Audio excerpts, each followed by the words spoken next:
Welcome to Powered by Authenticity. I hope everybody is off to a great week and enjoying family time and just able to really settle into the upcoming week ahead. And for me, I walked in tonight's podcast recording just really anticipating and just so excited about this conversation.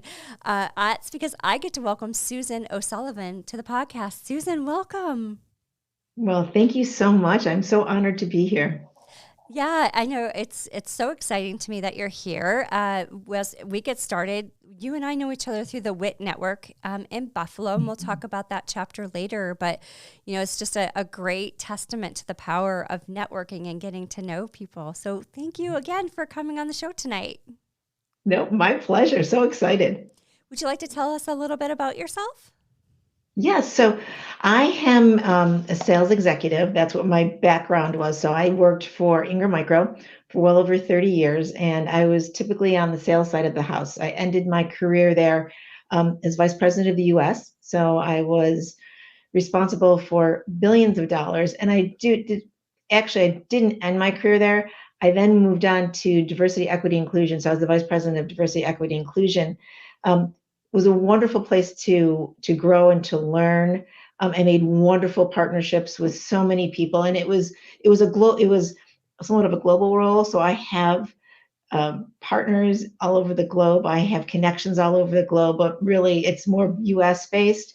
And it's been just an amazing career of learning technology, selling technology. But more than anything, it's really about the connections and the people and the network and just how much I really enjoyed helping people connect, whether from a leadership perspective and or a sales perspective, because from a selling perspective, people buy from people that they feel comfortable with Yeah. and people that they build that rapport with. And that was what I enjoyed and what I excelled at and what I excelled at teaching as well.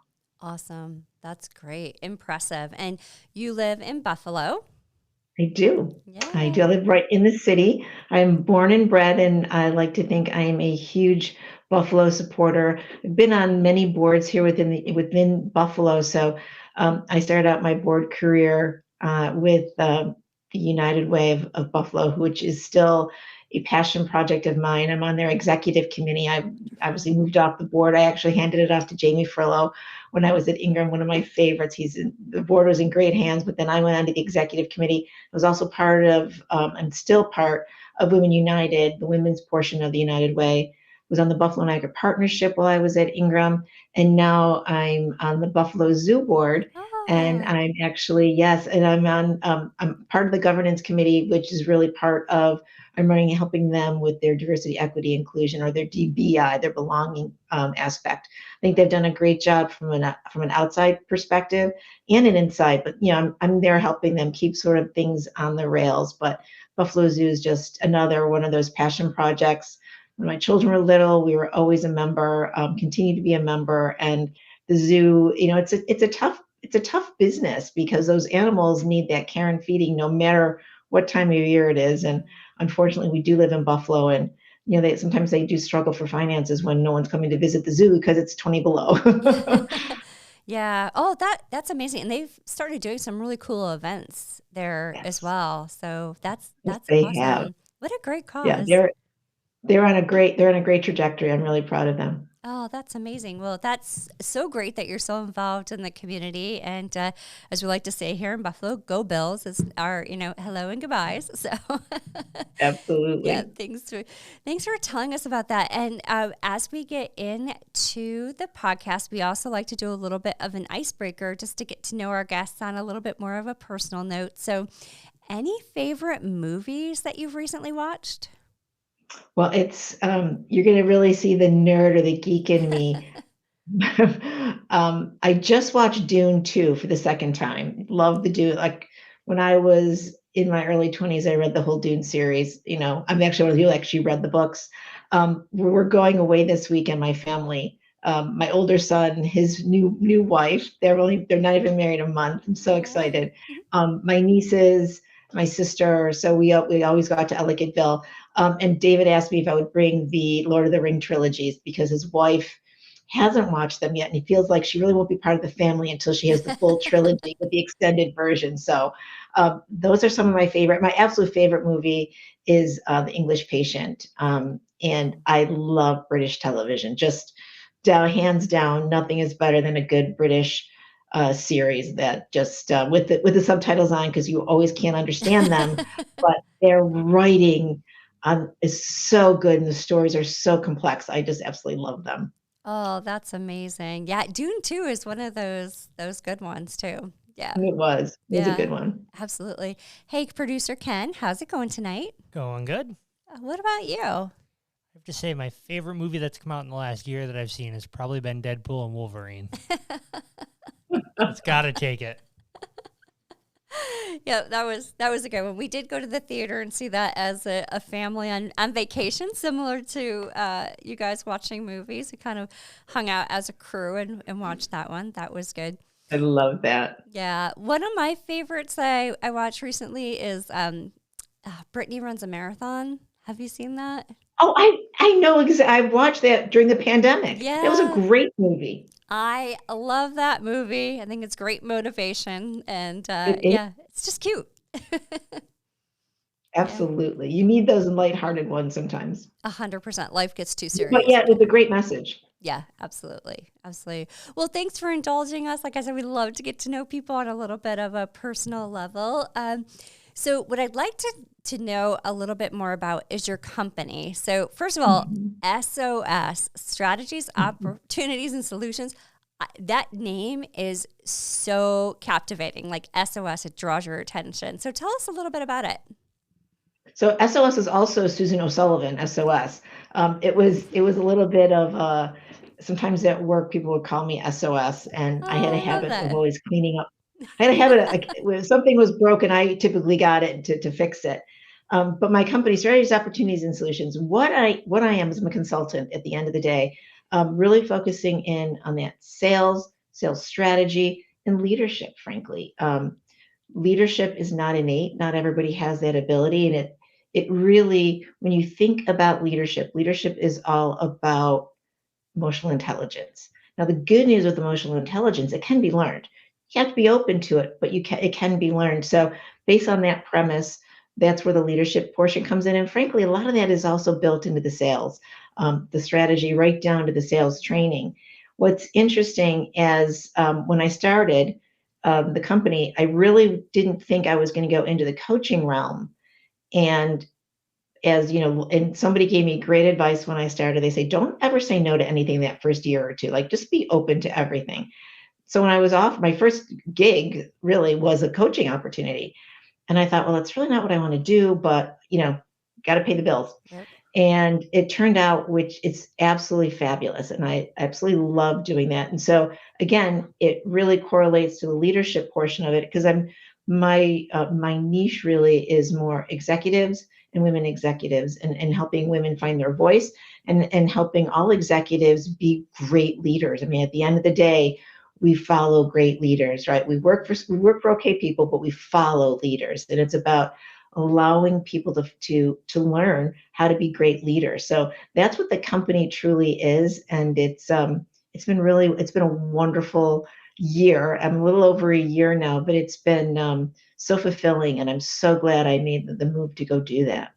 Yeah, and it's funny how sometimes you don't realize how much you're going to love something until you're right in the middle of it. Like that coaching opportunity, you Yeah. kind of fall into, somebody needing something, they come to you, and it just ultimately turns out to be something you love. So it's always fascinating to me to hear things like that. You're like, but then you fall in love with it. It's interesting because when I took the opportunity, I have that as part of my makeup. I'm an avid learner. And so I felt like, I really do. I have the credentials. What do I do? So I did a lot of research and I did get credentialed. So it's an interesting journey. So I went through the credentialing, I got my credentials, and then I really wanted to go further and get that CFA Yeah, certification, which is the gold standard of coaching. But in order to do that, I needed to get a coach. And when I was looking, there was a woman that I used to work with at Ingram. She ran HR, and was wonderful. And when she left Ingram, she created her company called My Executive Coach. And she did this. She was such a maverick. I mean, nobody was doing this back 30 years ago when she started the company. She's done an amazing job. And when I asked her to be my coach, she was like, absolutely. So we started working together. And through that, we had this bond, and we realized, she's like, Susan, I'm getting ready to retire. Would you be interested in buying my company? And I said, well, yes, but I'm not quite ready. She's like, well, I'm not ready either. I need about a year. So during my year of her coaching me, we're making that transition. The company will be mine. And yeah, so it's been a really amazing. So right now I'm in this transition. While I love SOS, because it is sales opportunities and strategies. I mean, that's what it is. But it's also now My Executive Coach. And that's such an amazing brand, especially here in the Buffalo area. I mean, Jerry is just gold standard. She's, with the hands down, I think she is the best executive coach. So I'm learning from her and meeting her clients. So we're trying to bring these two brands together. And I'm really, it's been such an amazing journey working with her and putting together our hats on how we pull this together. And it's been amazing, and it continues to be. And I'm looking forward to, in July, when she's ready to retire, having a huge party and just thanking her, and and inviting all my clients, and it'll just be a big party. That's so exciting. And the way that comes about, that was actually beautiful. Like you're reaching out to somebody who you trust and value. They reciprocate to the point where you're going to take over their organization and help support what she's built. And I just think Yes. that's a powerful statement for others, that you never know, like that power of connection and what level it can take you to next. That's just, I'm so excited for you, first and foremost. And I just love that it's kind of unfolding like that in that way for Naturally. you. Yeah. Yeah. And it was Organically. interesting because, she's had so many opportunities. People have wanted to buy her business, and she said she just didn't feel quite comfortable yet. Yeah. And we just connected. We have the same goals, and I understand this is her legacy, Yeah. and I have to be very careful with it. This is a brand that she's created and cultivated and cared for, and I want to make sure that I continue to do that same care and feeding and grow it so that I can bring more people into it. Yeah. Well, the trust is beautiful. I mean, the fact that Yeah. that's there. So that's amazing. And, the other thing I think is interesting is you really pivoted from that Mm. longer term position in IT to branching out on your own.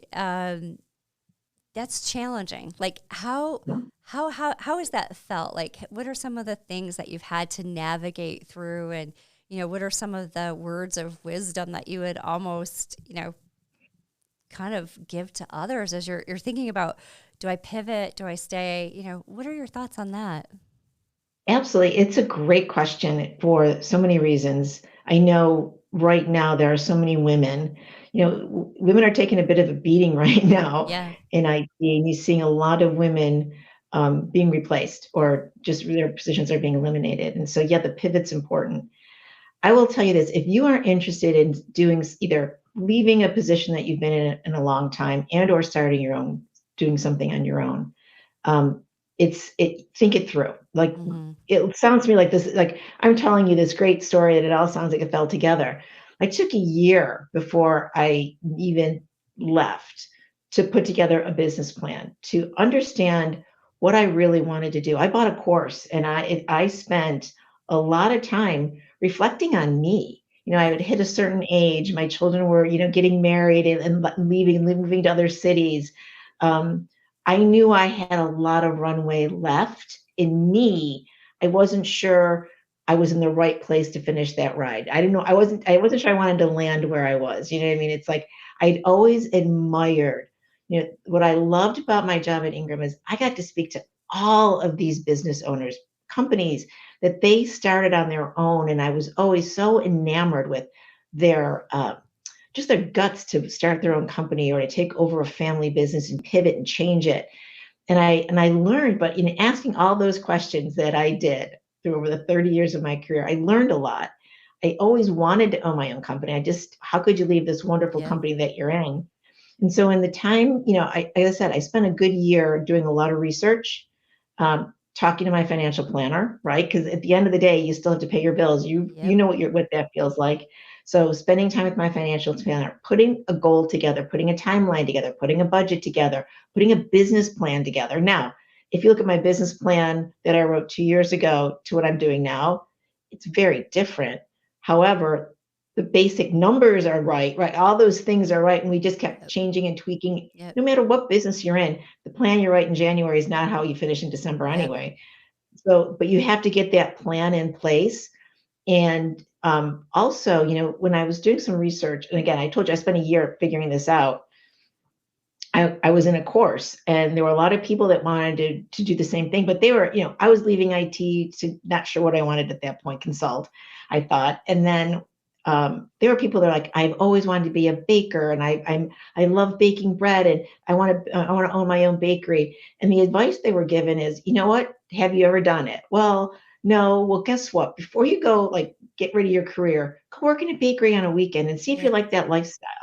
One of my sons really thought he wanted to be a chef, and we were ready to like go down the whole culinary institute. And he'd been working in a restaurant, but he was in the front of the house. He was a waiter and making good money. But he had a wonderful friend who was the chef, executive chef, and he was like, "Come back." And he realized that, yeah, as I don't want to waste my whole day. Like, he realized the executive chef was out buying food at 4 o'clock in the morning, and then he was also on the cooking on the line at 10 o'clock at night. He had no family, had no life. He goes, "That's not what I want to do." So, what you think you're going to do a little more research. Is it going to fit your lifestyle? Is it going to fit the money that you need to survive? That's why really understanding, for me, my financial planner, like, what do I really need for the next 2 to 3 years so that I can maintain a certain lifestyle? So all those things Yep. go into play. But I will tell you, when you start really thinking through what you want to do, it makes that when it finally happens, happen. Like, when it did happen, it happened sooner than my plan. Like, when I left Ingram, it was probably about 6 months earlier than my plan was to leave, but it was the right time Mm-hmm. and everything sort of fell into place, even though it wasn't the right timing in my mind. Yep. And I took that leap of faith. And I will tell anybody that wants to do the pivot, there is life after wherever you are. And it is what I love about. Yes, do I have sleepless nights? Those don't go away. I worry about, all the same things a Yeah. business owner is going to worry. I have to worry about my own payroll, right? Mm-hmm. Me, I got to worry about my payroll. I'm going to, you kind of laugh. How am I going to pay the bills? But it's also, nothing is better when you can decide who you want to work with and who you don't want to work with, because Yep. you have that ability, the flexibility of, if I want to sit and have coffee with my husband on the patio in the morning, like this summer, it was such a gorgeous summer. I was on that patio drinking coffee. I didn't have to run up, get on a plane. And it was, when I get on a plane in a few weeks, it's because I want to get on a plane, because Yep. I'm going to go and do business, but I've made that choice to do business. It's very, very empowering. So yes, while it's scary there are risks, the benefits are enormous. And there isn't a day that I regret what I did. Yep. Yeah. I feel you. I just made the decision that I'm not going to do Friday afternoons any longer, just to take that. And it's, it's such a freeing feeling. Like, I do not have to use time off. I do not have to, this is my decision. Yes. The one thing that I also love that you said there is that what you write in January is not going to be exactly where you are in December. And I think that's something really difficult when you're first going out on your own. You write a plan, you think, this is what I'm going to do, but someone's going to come and knock it sideways at least a couple of times a year. Something's going to change. And, I think to your point, having like a coach and a leadership, somebody who can go and trust and have that conversation with, to say, I'm being knocked sideways from where I thought I should be. I think it's okay. I think this is how I should respond. So it's that flexibility and just knowing that it's messy madness, but magnificent. Yes. I love that. Yes.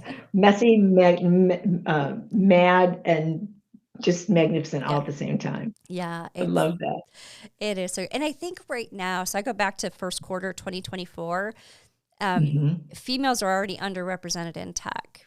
And Yes. when those layoffs hit, women were the most impacted demographic of all of the layoffs. I think the number was It was. 56%.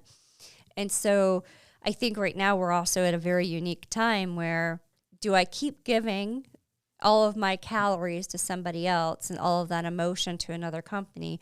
Or do I take a leap, and to your point, kind of business plan out where I feel like I can add value? And I just think it's such an interesting time. And I would also recommend this because there's a lot of people that can talk themselves out of doing it as well. Yeah. There's, when I think about it, there are a lot of coaches out there. I mean, there are, Yeah. and a lot of people have jumped into it. Yep. And I don't look at this, like I work with two magnificent women, Anne Marie Santa Marina and Nina Buick. We're sort of pulling a cohort together. And people will ask, well, why are you working with two other coaches? Aren't you worried about your business? You're taking your business. And it's my theory on this is there's the nibble theory. I don't know if you're familiar with it. You can either do one of two things. You can either pull everything and think that there's only this much in the world, and if I don't grab the biggest portion of it, I'm not going to get my fair share. Yep. And it's a really limited way of thinking.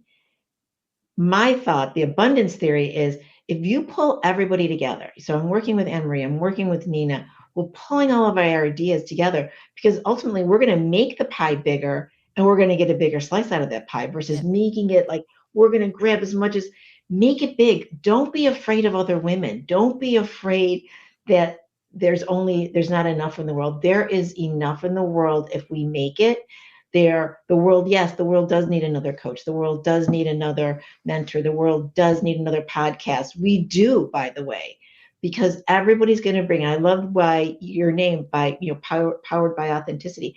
Everybody brings something a little bit different to the table. When you look at Nina, myself, and Anne Marie, I bring the executive coach, that executive presence, the leadership, that really sales forward mentality. Nina brings your brand. What is your personal brand? What are you putting out there? And Anne Marie brings that connection. How are you connected with people? Three very different styles, three very different niches.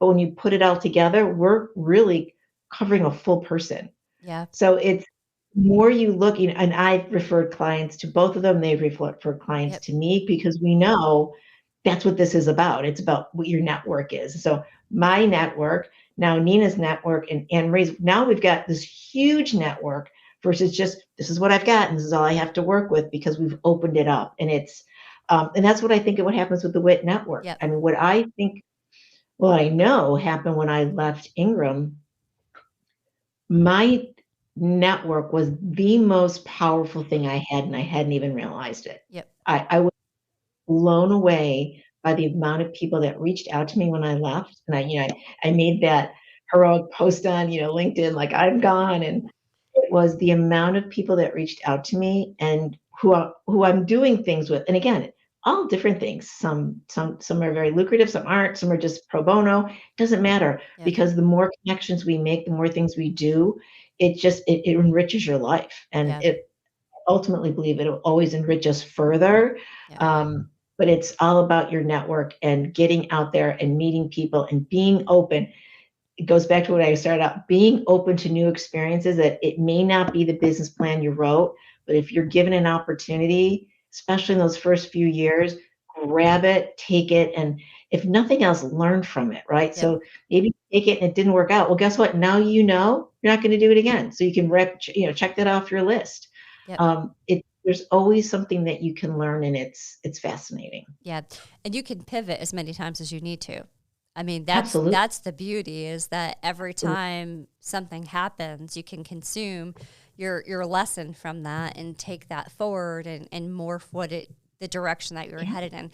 The other thing I wanted to say, because you were talking about your work with the two other coaches, and I think the differentiator there too versus some other coaches that I've seen in the market is that you're realizing that no one person is the same as the other. So, one person may need more time from an executive coaching perspective, but maybe they need less time from a personal branding perspective. And by bringing the right people together for each of the topics and areas that you should be focusing with a coach, and having somebody specifically focus on you personally versus a cookie cutter approach and just trying to,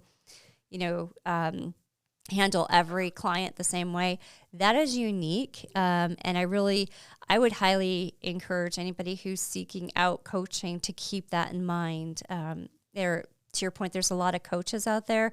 What you're doing is significantly different than others that I've met with, because they just want to say, here's my coaching template, now let's apply it. And not every person is going to respond or needs the same thing. Agreed. And that we're actually, the cohort is, we're going to be kicking it off in January. Awesome. So it's limited space. It's our first one we're going to do. It's going to be interesting because the amount of, literally the coaching hours are a lot, both personally with coaches, Yep. and then with the group itself, we're really doing some group coaching in that. But then ultimately it's going to end in a retreat where we all get together, because a lot of this is going to be virtual. Yep. But we actually will get together and do some really cool things. So it's we're so excited about it, and that's kind of the new thing for 2025. It's again, continuing everything that I'm Yep. doing, and again, opportunities come and you say, let's give it a shot. Yeah. Because the virtual world has been really helpful. I mean, I have clients in London, California, DC, New York.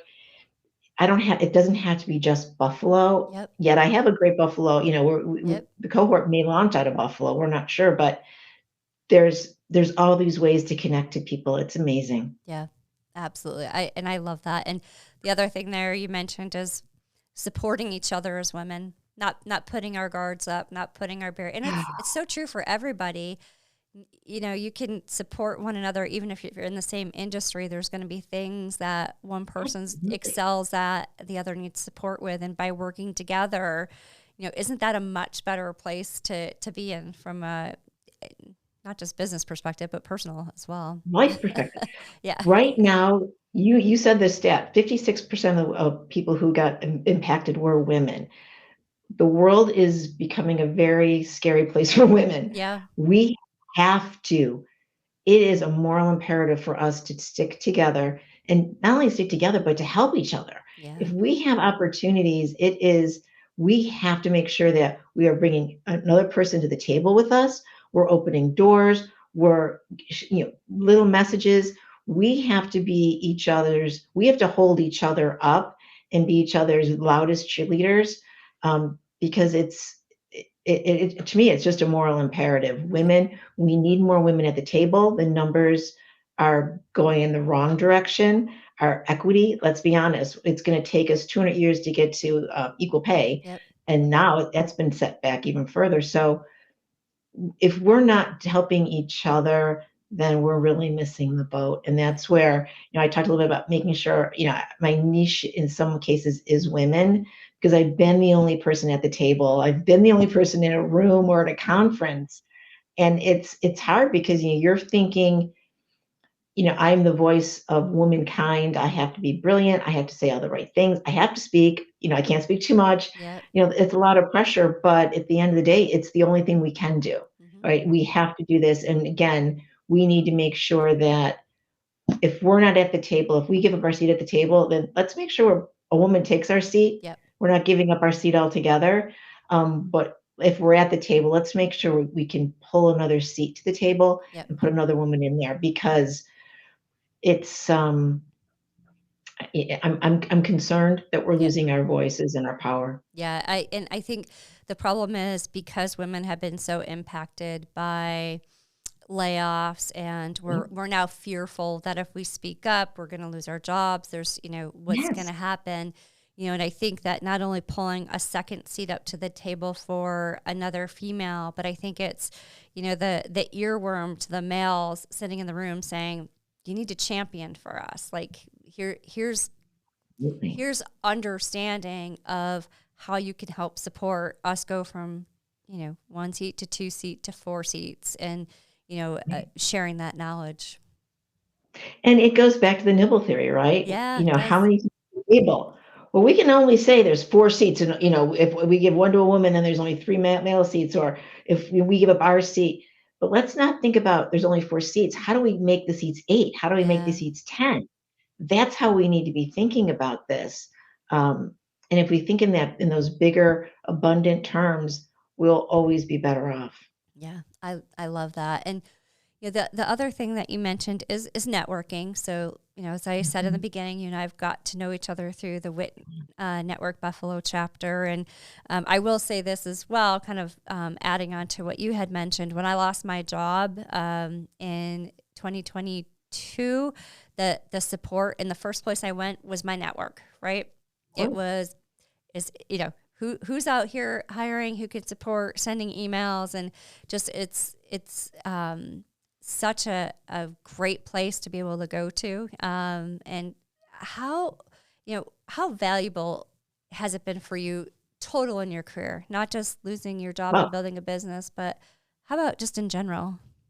in general, it's been invaluable. And it's interesting because, I'm a Buffalonian. I'm a passionate Buffalonian. But my job was not in Buffalo, right? Because I was Yep, on a plane the majority of my life. I feel that. I was flying to California. I was, every state in the union. I think I'm only down to 6 states that I haven't been in. Um, but it was even within that tech network, right? People, Yeah, they start to know you. You build a reputation. You build a brand.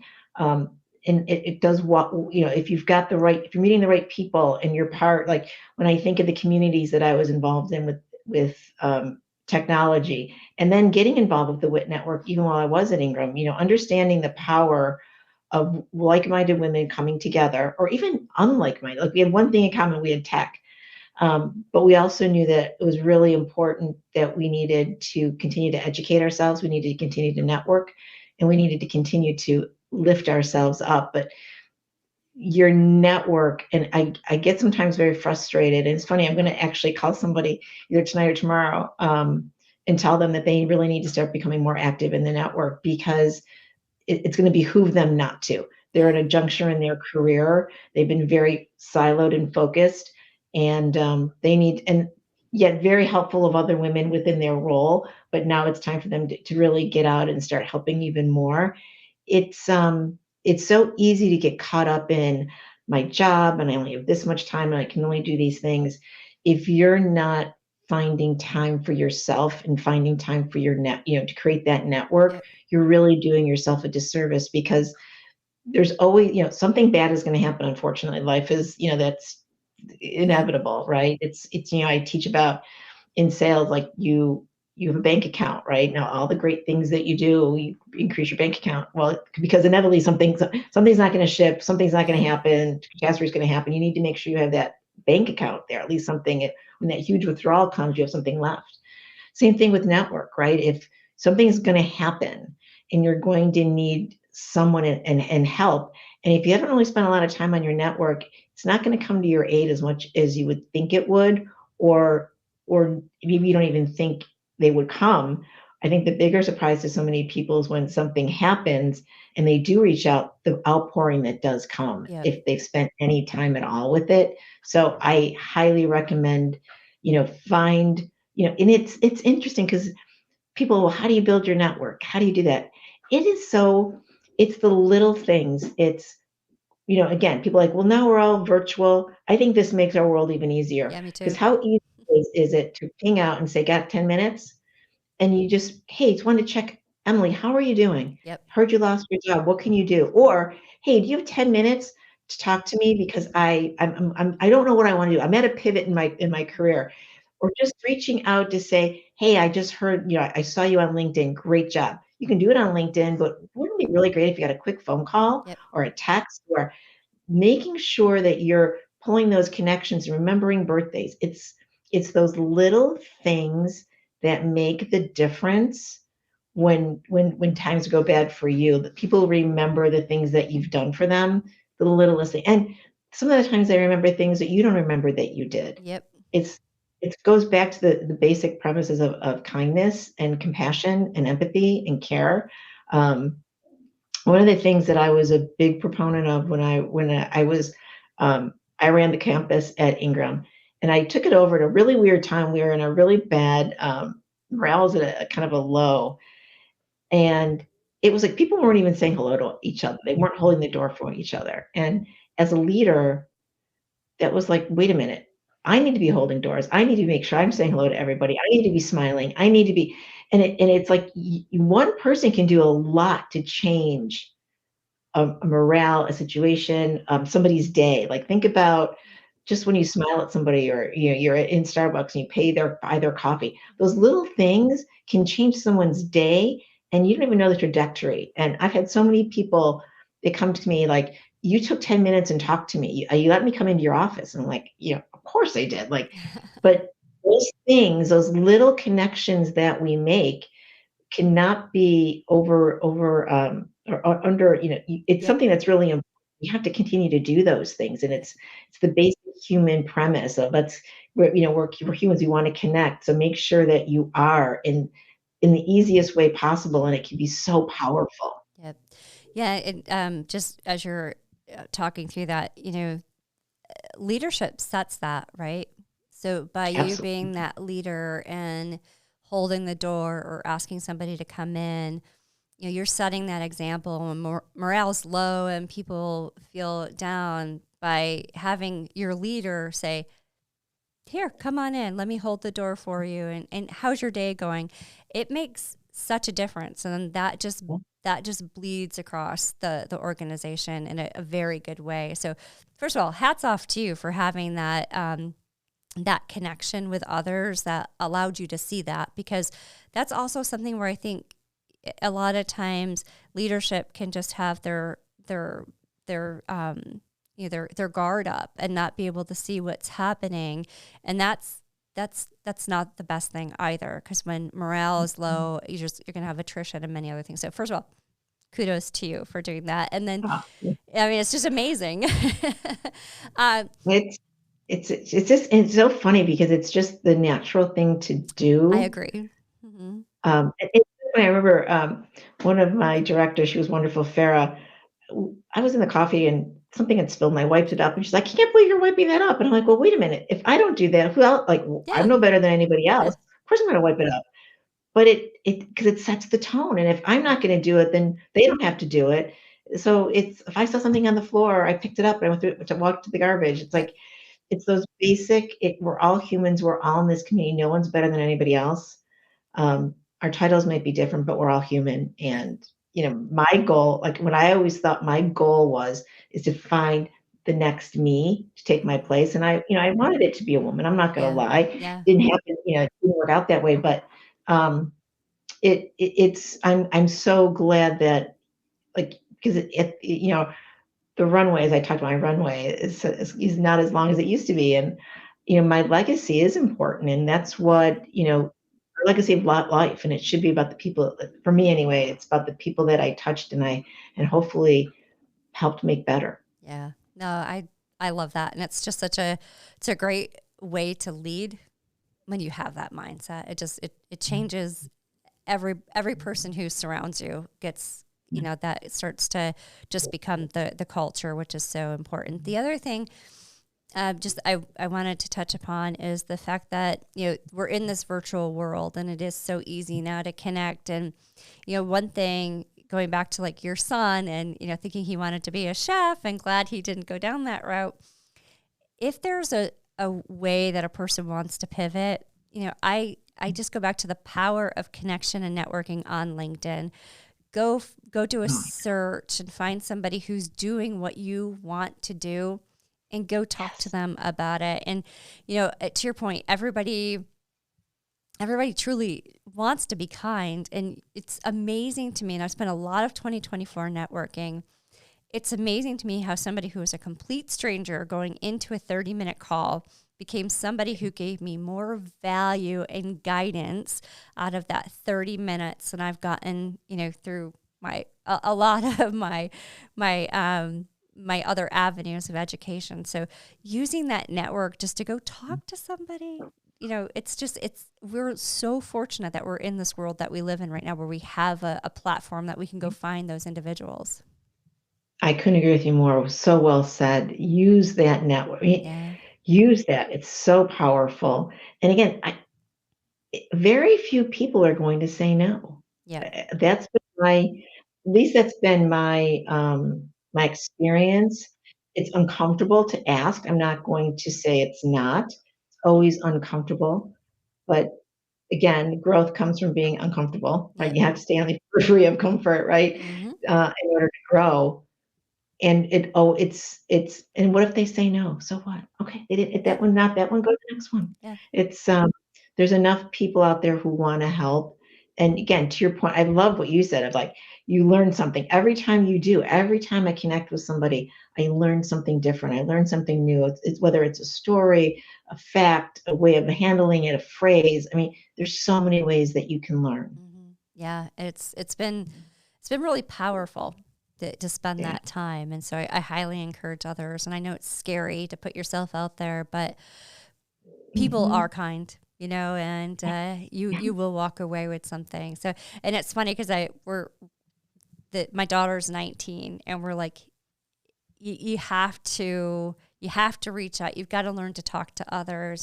Just it's so easy to hide behind something else, but it's as you're starting to understand which way you want to go in your life, the power of conversation is just there. So Oh, I agree. It's so funny. When my sons were younger, he used to make them call, like not we wouldn't allow them to text. It I drove my love it. children. Mom, nobody picks up their phone anymore. And you really don't care. And maybe it'll go to voicemail. I don't really care. They'll see a missed call, but you have to learn how to actually speak on the phone. And Yep. it's interesting because both of them are fantastic conversationalists now. But it was because my husband forced them. I love And that. it was yeah, and it's interesting. But they're great on the phone. So That it's is, practice. A lot of it this is. too, it's Yeah. that first one, yes, the first 1, 2, 3 may be uncomfortable, but the more you do it, the more experiences you get, it's going to make it Yep. easier. It's just practice always. And, it's a big part of what I always believed, and even from any type of profession, you have to practice. So whether you want to be a professional networker, professional salesperson, a professional leader, you need to practice. And a lot of these things are skills and behaviors you can learn. I mean, again, emotional intelligence can be learned if you're open to it. And a lot of the things we talked about from a leadership perspective, it's just about empathy. Big part of leadership is empathy, and you I can agree. learn that. At least learn, maybe it's not innate, maybe you'll have to open up a little bit, but there are specific behaviors that you can do and things you can do that can exude it. And I think people will learn to do it. Yep. Yeah. And if anybody ever wants to hear stories about working for a leader who has no empathy, call me. It's his own separate podcast.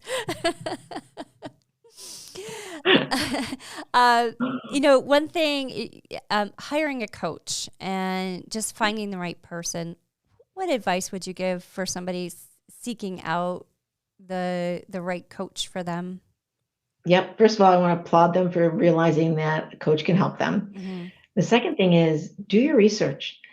Most coaches are going to offer that first session free. And it just is, and it's not even a session. It's really more of a get to know you, because what you said earlier, not everyone's going to fit. Not everyone's going to be that some people are much more broad. Some people are life coaches. Like there's so many flavors out there. Find your flavor that you're looking for if it's leadership, but then talk to them. You're not going to pick one just randomly, willy-nilly out of a haystack.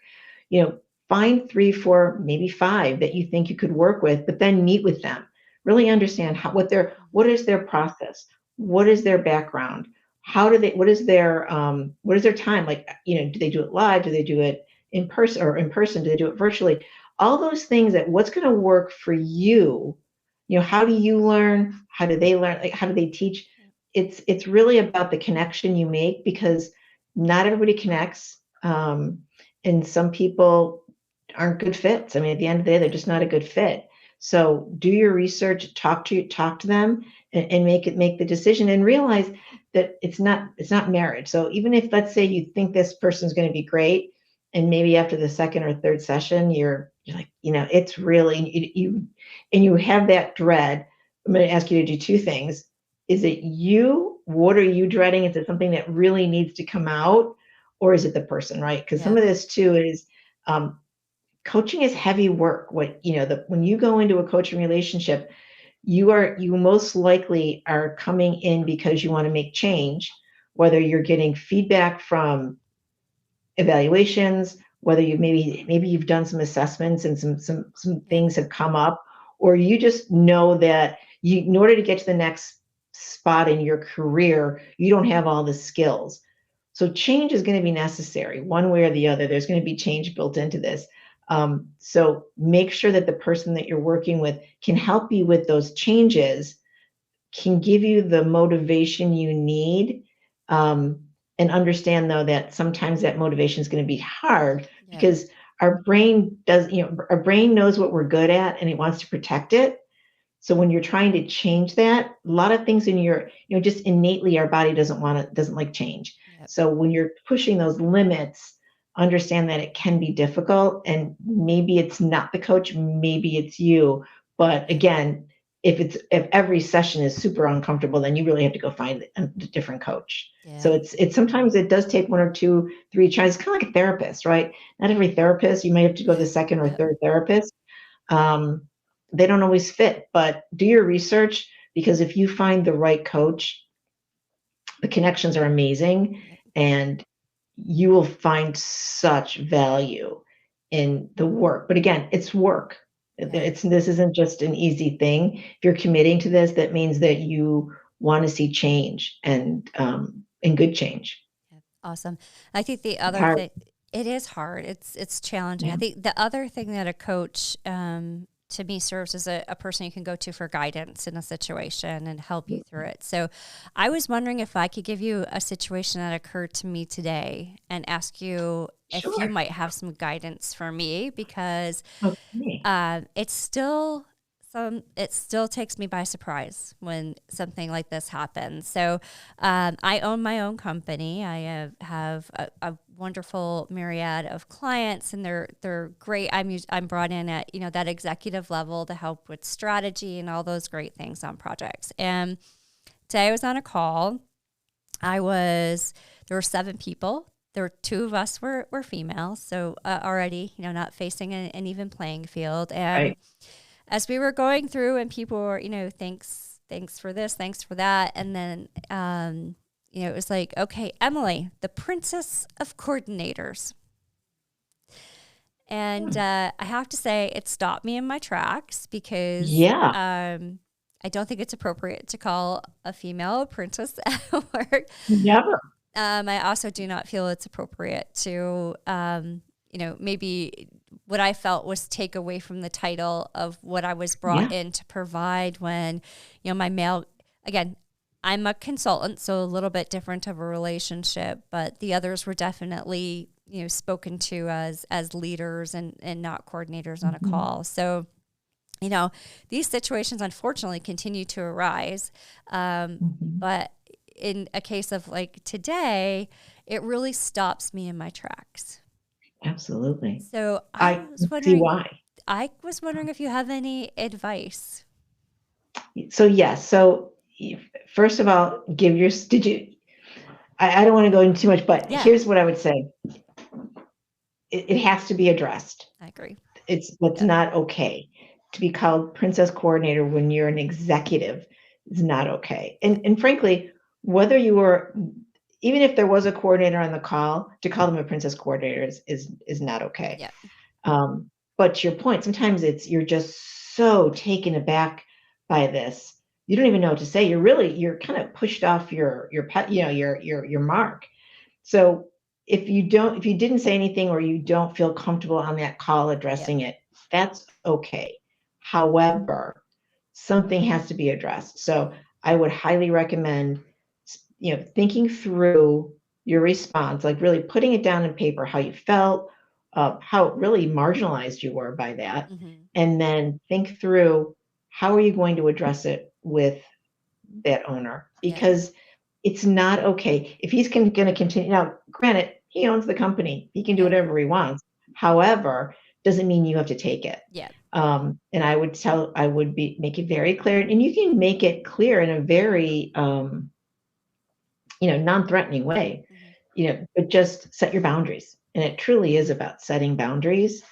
And it's also, I'm so sorry. I just really want to say it's terrible that in 2024 this is still happening, and it's breaking. And I know some others like, oh, you're being so prickly. He was being nice. It's unacceptable. At Yep. the end of the day, that's just unacceptable because it does diminish your power. And we have enough outside forces diminishing our power. We don't need to have that when people we work with. So I would tell you two things for yourself. Give yourself a little grace. Write it, kind of process it, because it stings. There's nothing that's not going to sting about that. Yep. The second piece is then how are you going to address it? So think through his type, his style, what you want to say, and more importantly, what do you want to get out of this? Yep. If when you address this, is it for his to know it's not acceptable? At least hear it. Is it that you don't ever want to be called that again? Is it just to make sure that he apologizes? Like, you have to understand what you're looking for as an outcome of that conversation that you're going to have. Because he may ask, well, I'm so sorry. Tell me what you want me to do. Yeah. So be prepared for saying, point. you know what? I understand. We're good, but let's make sure it never happens again, and or whatever you're comfortable with, what you think is appropriate. But go in with what you think you want as an outcome before you have that conversation. Yeah, I think that's a very good point. At this point, it's what's the teachable moment? Because if it's not addressed and not brought to the attention of why it's not appropriate, it's going to continue.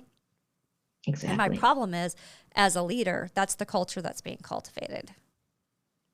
So that's a bigger problem.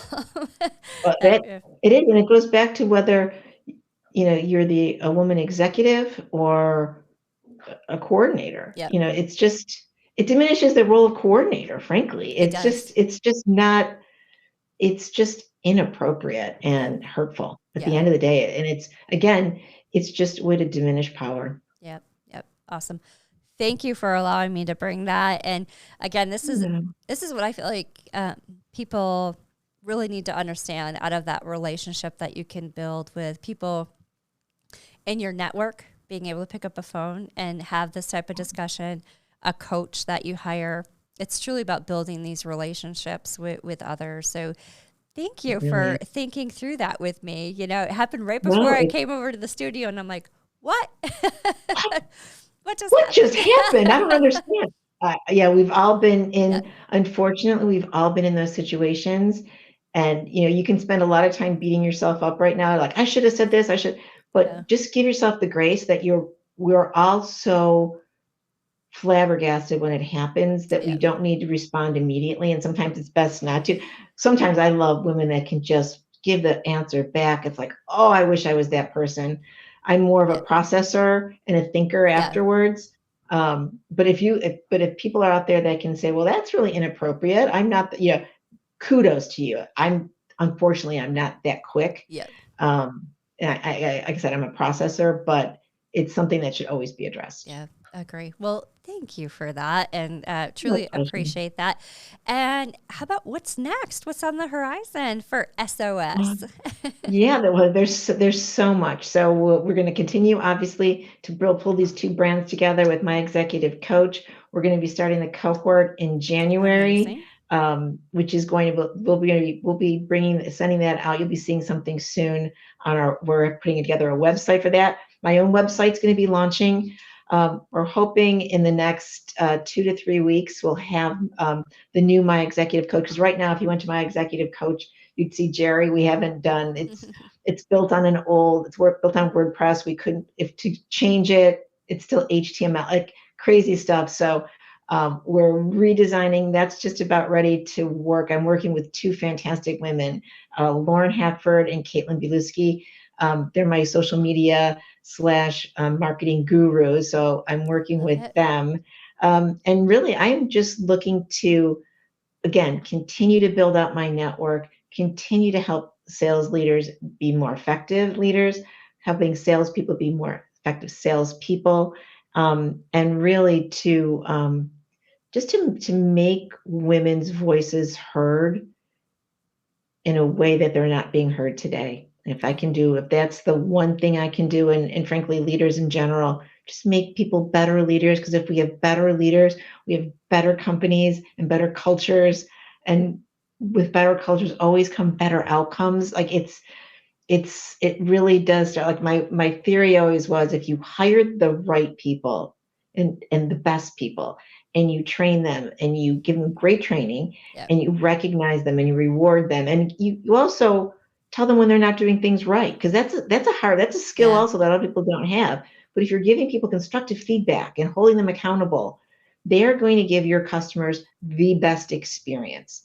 And when your customers are getting their best experience, when your clients are getting their best experience, money comes in, profits happen. Like you don't have to focus on the profits if you focus on the people and the culture. And it's been my mantra since the day I went into leadership, and it will continue to be my mantra. Focus on the people. Yeah, I agree with you. You know, one of my things that I say all the time is that bring me the person who has drive and work ethic, who has a positive outlook and just spirit about them. I can teach the tech all day long. Like I can do that. Absolutely. But that right person and the right personality and just everything, you hire the person, you teach the rest. Yeah, I agree. Agreed. Well, 100%. I am so excited for you. I've enjoyed this conversation so much. And I value your time that you took to come onto the podcast. Oh, well, first of all, thank you. I've had a wonderful time. Thank you for asking me these great questions. I will be reaching out, though. I do want to hear what happens with your situation. So I'll be reaching back out to you, because I think that's the other thing from a coach is, if you find the right coach, they care, and you will build a relationship that will, again, they'll be available when you need them. So thank you for letting me talk about my journey and my pivot.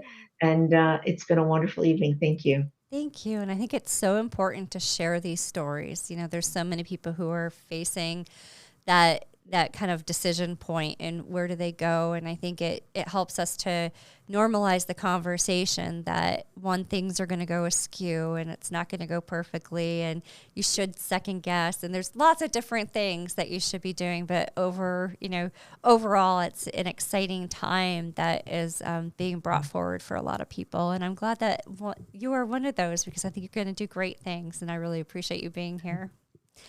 Thank you so much. Yeah. And Ken, thanks for being here tonight. You got it. We appreciate it. And a special thanks to GoArt here in Batavia, New York. They allow me the use of their podcast studio out of a generous grant that they've been able to provide. And I just can't say enough about the community here in Batavia supporting the podcast and my consulting firm. It's been amazing to see. So, Susan, thank you for being part of my network community. I appreciate it. And I look forward to seeing you at an event soon. Absolutely. Thank you, Emily. And thank you, Ken. Yep. Thank you. Have a good night. Good night.